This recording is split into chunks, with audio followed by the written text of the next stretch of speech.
안녕하세요. 이 글은 AI 확률값에 대한 일반적인 오해를 바로잡고, 특히 단일 AI 모델의 한계를 지적하면서 멀티모델 접근법의 중요성을 강조하고 있습니다.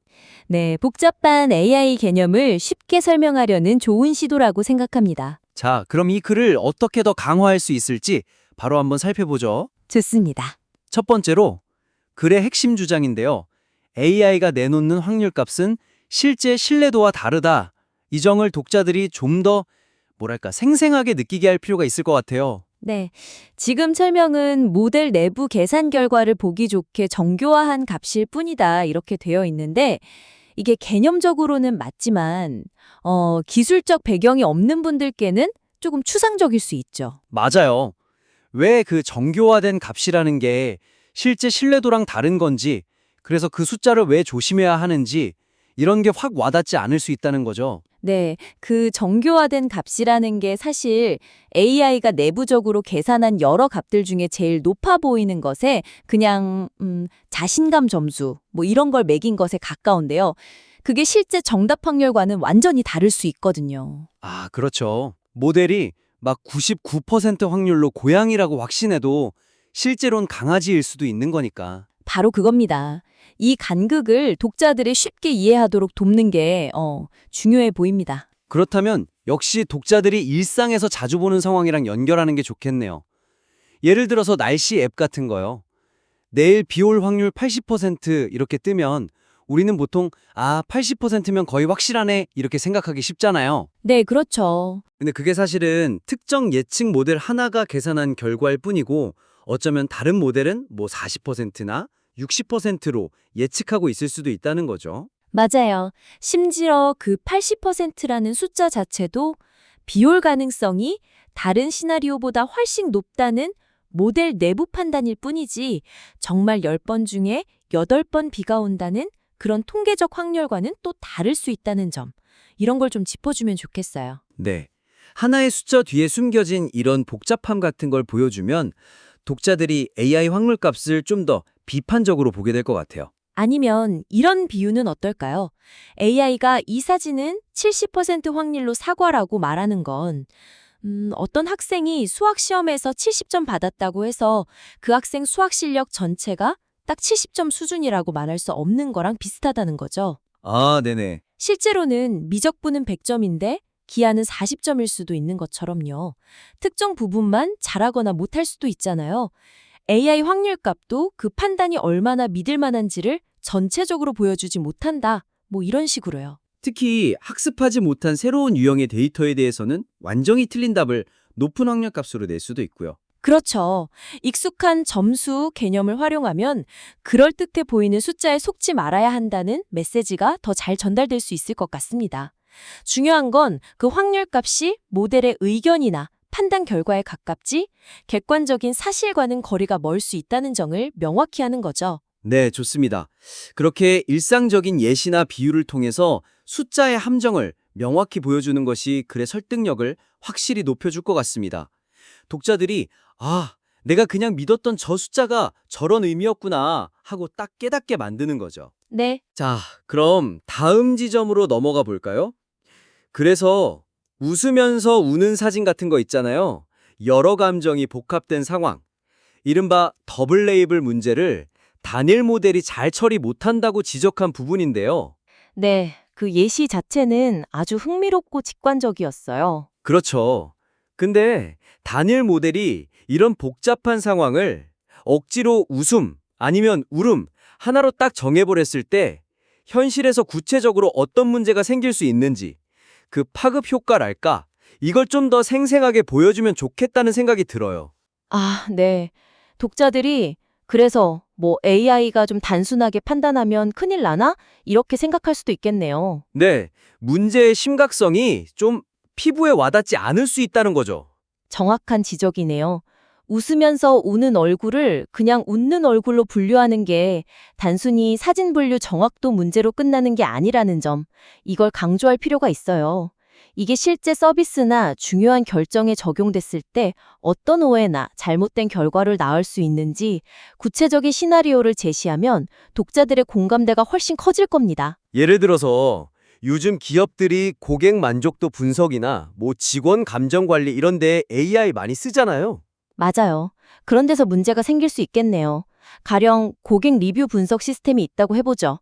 어떤 고객이 제품 디자인은 진짜 좋은데 배송 중에 흠집이 좀 나서 속상했어요. 긍정적인 거랑 부정적인 게 섞여 있네요. 그렇죠. 긍정, 디자인 만족과 부정, 흠집, 속상함이 섞여 있는데 단일 감성 분석 모델이 이걸 그냥 긍정으로만 분류해버리면 기업은 배송 문제를 인지하고 개선할 기회를 놓치게 되는 거죠. 반대로 부정으로만 분류해도 문제겠네요. 디자인에 대한 긍정 반응을 놓쳐서 엉뚱한 개선을 할 수도 있고요. 바로 그거죠. 더 나아가서 만약 이게 정신건강 상담 챗봇 같은 서비스에 적용된다고 생각해 보세요. 사용자가 복잡 미묘한 감정을 표현했는데 AI가 그걸 그냥 슬픔 이렇게 단일 레이블로만 단순하게 해석하고 위로만 걷는다. 그러면 사용자의 진짜 문제, 예를 들어 분노나 불안, 좌절감 같은 걸 제대로 파악 못하고 오히려 상황을 악화시킬 수도 있어요. 아, 내 마음을 하나도 놀라주네 하고 더 상처받을 수도 있겠네요. 네. 이런 식으로 단순화의 위험성을 구체적인 서비스나 상황에 연결해서 보여주면 독자들이 아, 이게 정말 심각한 문제일 수 있구나 하고 느끼게 될 겁니다. 의료 분야 예시도 좀 더 깊게 파고들 수 있을 것 같아요. 원본 글에서 언급된 것처럼 초기 암 진단 영상 판독 같은 경우요. 영상에 아주 희미하지만 의심스러운 병변이 보이는데 전반적으로는 정상 조직 소견이 더 많다고 가정해 봅시다. 네. 단일 모델이 확률 계산에만 의존해서 정상 확률 70%, 암 의심 확률 30% 이렇게 결과를 내놓고 최종적으로 정상 판정을 내린다. 그러면 그 30%의 가능성을 놓쳐서 진단이 늦어질 수 있잖아요. 이건 정말 치명적일 수 있죠. 맞아요. 그런데 여기서 멀티모델 접근법이 어떻게 다른지를 명확하게 대비시켜 보여주는 게 중요해요. 아, 그렇죠. 비교를 해줘야. 네. 예를 들어 영상의학과 전문의 여러 명이 각자 판독하고 의견 교환하는 것처럼 여러 AI 모델이 각기 다른 관점이나 알고리즘으로 영상을 분석하게 하는 거죠. 어떤 모델은 전반적인 정상 소견에 주목하겠지만 다른 모델은 미세한 이상 패턴을 더 잘 잡아낼 수도 있거든요. 그래서 여러 모델 결과를 종합해보니 대부분 정상이지만 특정 영역에서 일관되게 약한 의심 신호가 보인다. 그래서 추가 검사가 필요하다. 이렇게 결론을 내릴 수 있다면 훨씬 안전하고 신뢰할 수 있는 판단이 가능해지는 거네요. 바로 그겁니다. 이렇게 단일 모델의 한계와 멀티 모델의 장점을 구체적인 결과의 차이로 보여주면 독자들은 왜 멀티 모델 접근이 중요한지를 훨씬 더 절실하게 받아들일 겁니다. 네, 그렇게 그래서 뭐가 문제인데? 라는 독자의 잠재적 질문에 대해 바로 이런 심각한 문제가 생길 수 있고 그래서 이런 대안이 필요하다는 답을 명확하게 제시하는 것이 중요하겠습니다. 맞습니다. 이제 마지막 세 번째 지점으로 넘어가 보죠. 그래서는 여러 모델을 활용하는 멀티 모델 접근법이 단일 모델의 한계를 극복할 좋은 대안이라고 설득력 있게 제시하고 있어요. 근데 이걸 읽는 독자 입장에서는 이거 그냥 이론적으로만 좋은 얘기 아니야? 실제로 쓰이나? 개인이 쓰기엔 너무 복잡하고 비싼 거 아니야? 이런 현실적인 의문이 들 수 있을 것 같아요. 아, 네. 현재 글에서는 멀티 모델이 다소 이상적인 해결책처럼 그려지는 경향이 있어서 현실과의 연결고리를 조금 더 보강하면 좋겠다는 생각입니다. 아, 그 점도 중요하네요. 아무리 좋은 방법이라도 현실성이 떨어져 보이면 독자들의 마음을 움직이기 어렵죠. 멀티모델이라는 용어가 좀 전문적으로 들려서 더 그럴 수도 있고요. 그렇죠. 하지만 사실 여러 의견을 종합해서 판단의 신뢰도를 높이는 원리는 우리 주변에 이미 많이 활용되고 있잖아요.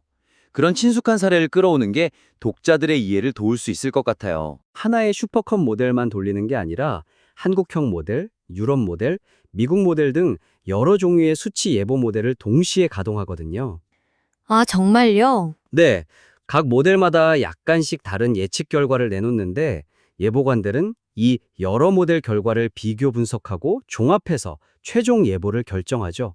어떤 모델은 강수량 예측에 강점이 있고 어떤 모델은 기온 예측에 더 정확할 수 있으니까요. 아하, 그렇군요. 이렇게 여러 모델의 합이나 경향성을 보는 것이 하나의 모델만 맹신하는 것보다 훨씬 정확하고 안정적인 예보를 가능하게 한다는 점을 설명해주면 독자들이 멀티 모델의 원리를 쉽게 이해할 수 있을 거예요. 아, 일기예보도 그런 식이었구나 하면서요. 또 다른 예로는 우리가 식당이나 영화 고를 때 리뷰 여러 개 찾아보는 것도 비슷하지 않나요? 한 사람의 강력 추천보다는 여러 사람이 공통적으로 좋다고 평가할 때 더 믿음이 가잖아요. 네, 그쵸. 별점 테러 같은 이상한 의견도 여러 리뷰 보면 걸러낼 수 있고요. 정확해요. 바로 그 원리죠. AI 분야에서도 마찬가지예요. 특히 금융사기 탐지 시스템 같은 경우를 보면 단 하나의 기준으로 사기다 아니다를 판단하는 건 매우 위험하거든요. 그래서 거래 패턴, 사용자 접속 환경, 과거 이력 등 다양한 측면을 분석하는 여러 모델을 동시에 돌리고 그 결과를 종합해서 의심스러운 거래를 탐지하죠. 자율주행 자동차가 주변 환경 인식할 때도 카메라, 라이다, 레이더 같은 여러 센서에서 들어오는 정보를 융합해서 판단해 안전한 주행이 가능하고요. 각각을 정보를 처리하는 모델로 볼 수 있겠네요. 이 중요하게 활용되고 있다는 인식을 심어줄 수 있을 겁니다. 기술적인 구현의 복잡성보다는 다양한 관점의 통합이라는 가치 자체에 초점을 맞춰 설명하는 거죠. 네, 그렇게 현실적인 사례나 적용 분야를 제시함으로써 멀티모델 접근이 뜬구름 잡는 소리가 아니라 실제로 중요하고 가치 있는 접근법이라는 점을 독자들이 확신하게 만드는 것이 글의 설득력을 한층 더 높여줄 것 같습니다. 네, 동의합니다. 오늘 저희가 함께 살펴본 이 글은 AI에 대한 막연한 기대나 오해를 걷어내고 특히 단일 모델의 명확한 한계를 짚어주면서 멀티모델이라는 대안의 필요성까지 잘 연결한 아주 의미 있는 글이라고 생각해요. 네, 저도 그렇게 생각합니다. 독자들이 AI를 좀 더 현실적이고 균형 잡힌 시각으로 바라보는데 큰 도움을 줄 수 있을 겁니다. 맞습니다. 좋은 글의 잠재력을 충분히 가지고 있고요. 여기서 몇 가지 포인트를 더 날카롭게 다듬으면 훨씬 더 강력한 메시지를 전달할 수 있을 것 같아요. 네, 오늘 나눈 이야기들을 정리해보면 크게 세 가지 방향으로 개선을 제안할 수 있겠네요. 첫째, AI가 내놓는 확률값이 실제 신뢰도와는 다르다는 점을 독자들이 정말 체감할 수 있도록 날씨 예보나 시험 점수 같은 일상적이고 공감 가는 예시나 비유를 더 적극적으로 활용해서 숫자의 이면을 명확히 보여주는 겁니다. 네, 숫자의 함정을 피하게 돕는 거죠. 그렇죠. 둘째로는 웃으면서 우는 사진처럼 AI가 현실의 복잡성을 놓치거나 단순화했을 때 그게 단순한 오류를 넘어 실제 우리 삶의 어떤 구체적인 문제나 위험, 예를 들어 잘못된 고객 분석이나 위험한 의료 판단 같은 걸로 이어질 수 있는지를 좀 더 구체적인 시나리오를 통해 보여줌으로써 문제의 심각성을 부각시키는 거죠. 그래서 뭐라는 질문이 나오지 않도록요? 맞습니다. 마지막으로 멀티모델 접근법이 단순히 이론적인 아이디어가 아니라 이미 일기예보나 금융 시스템, 자율주행 같은 현실 세계에서 그 원리가 어떻게 활용되고 있고 어떤 가치를 인정받고 있는지를 간략하게라도 제시해서 독자들이 이 접근법의 현실성과 중요성을 더 깊이 이해하고 공감하도록 돕는 것입니다. 네, 오늘 논의된 이런 구체적인 제안들이 글을 한 단계 더 발전시키는데 실질적인 도움이 되었으면 합니다. 네, 분명 도움이 될 거라고 생각합니다. 제안드린 내용들을 바탕으로 글을 수정해 보시고 혹시 더 궁금한 점이나 추가적인 논의가 필요하시면 언제든 다시 저희에게 보내주세요. 기꺼이 다시 한번 깊이 있게 들여다보고 함께 고민하겠습니다. 네, 감사합니다.